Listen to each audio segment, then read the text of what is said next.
Siapa belum? Iwak. Kita nak nasi lemak baru. Okey. Nasi lemak ayam satu. Okey. Tu? Satu nanti lupa.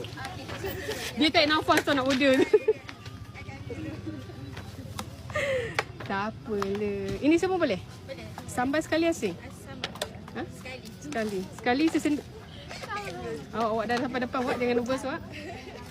Paru dua Tak sambal kerang tak ada? Tak ada, kita kerang rendang. Kerang rendang ada.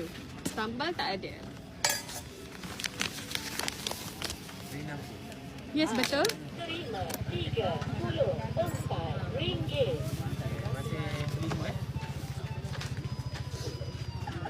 Limun eh? Limun.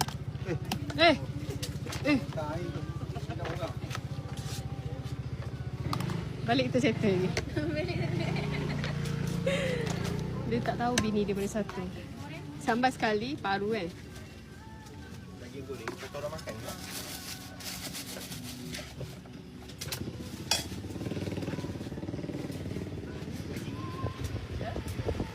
Ayam goreng tu makan.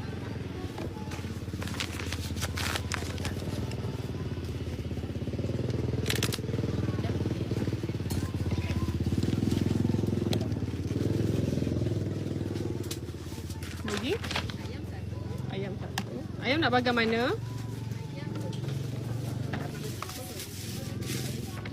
Si. Si kamu ada? Si kabu ada, si lemak, si kabu, si putih. Ayam isi kan? Awak ke?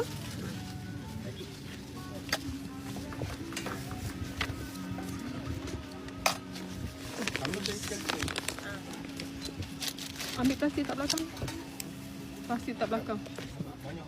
Oh. Lagi? Okey. Kerang sotong.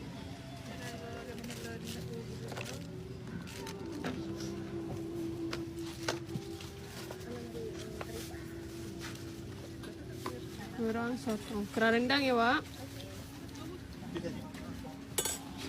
Dari paku berapa? RM6.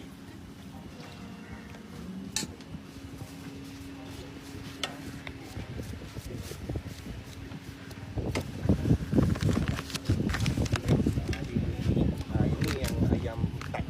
Yang ni yang ayam. Lagi nasi kerab Nasi kerabu daging goreng satu, mi goreng satu. mi goreng. Mi goreng nak sambal? Tani sebelah. Tani kat sebelah.